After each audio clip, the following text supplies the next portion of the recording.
ഓഫീസർക്ക് എന്നൊക്കെ പറഞ്ഞാണ് ഞാൻ അന്ന് പത്ര ആ ആ അതെ അതെ മാതൃഭൂമിയുടെ അപ്പൊ അവർക്ക് ഞാൻ ആ കത്തെഴുതിയത് അത് അവർ ചവറ്റുകുട്ടെ കളയും ചെയ്തു. പക്ഷെ നിങ്ങളെ നേരി കണ്ടപ്പോഴത്തേക്ക് അതെനിക്ക് പറയാതിരിക്കാൻ നിവർത്തിയില്ല. പുള്ളി പറഞ്ഞു 18 വർഷം മുമ്പാണ് ഞാൻ ഈ ലേഖനം എഴുതിയത്, ഇത്ര കൃത്യമായിട്ട് നിങ്ങൾ ഇത് ഓർമ്മ വെച്ചിരുന്നത്. ഞാൻ പറഞ്ഞു സാറേ എന്റെ ഉപജീവനം അതുകൊണ്ടാണ്, എനിക്ക് എന്തെങ്കിലും നിങ്ങളെ എന്റെ മുന്നിൽ നിന്ന് കിട്ടിയിരുന്നെങ്കിൽ അതൊന്ന് പറയാമായിരുന്നു, അത് പറയുന്നതിന്റെ വിഷയത്തിൽ നിങ്ങൾ എന്നെ അടിച്ചാൽ എനിക്കതൊന്നും പറയാമല്ലോ എന്ന് പറഞ്ഞ് ഞാൻ ഇദ്ദേഹത്തിന്റെ അടുക്കൽ പറഞ്ഞപ്പോൾ അദ്ദേഹം പറഞ്ഞു എന്തുകൊണ്ടല്ല.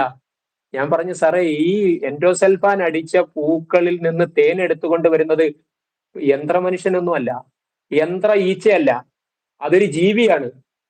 ആ ജീവി ചത്തുപോകത്തില്ലേ സാറേ ഇത് കഴിക്കുമ്പോഴത്തേക്ക്, ഇത് അതിന്റെ ഉള്ളിൽ പോവുകയാണ്, അത് പിന്നെ എങ്ങനെയാണ് കൂട്ടിൽ കൊണ്ടുവെക്കുന്നത്. സാർ എന്ത് വിവരക്കേടാണെന്ന് എഴുതിയെന്ന് സാറിന് ഓർമ്മയുണ്ടോ?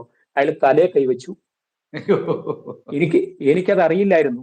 മാതൃഭൂമിക്കാർ കാണിച്ച ദ്രോഹമായി പോയെന്നാ പുള്ളി പറഞ്ഞ്, അവരത് പ്രസിദ്ധീകരിക്കേണ്ടിയിരുന്നു എന്ന് പറഞ്ഞു. കാരണം എന്നാലല്ലേ എനിക്ക് ആ ബോധം വരത്തുള്ളൂ. ഇപ്പോഴെങ്കിലും താങ്കൾ ഇത് എന്നെ തിരുത്തിയത് വളരെ നല്ലതായെന്ന് പറഞ്ഞു. ഞാൻ പറഞ്ഞു സാറേ ലോകത്ത് ഒറ്റ ഭക്ഷണമേ ഉള്ളൂ മുൻകൂർ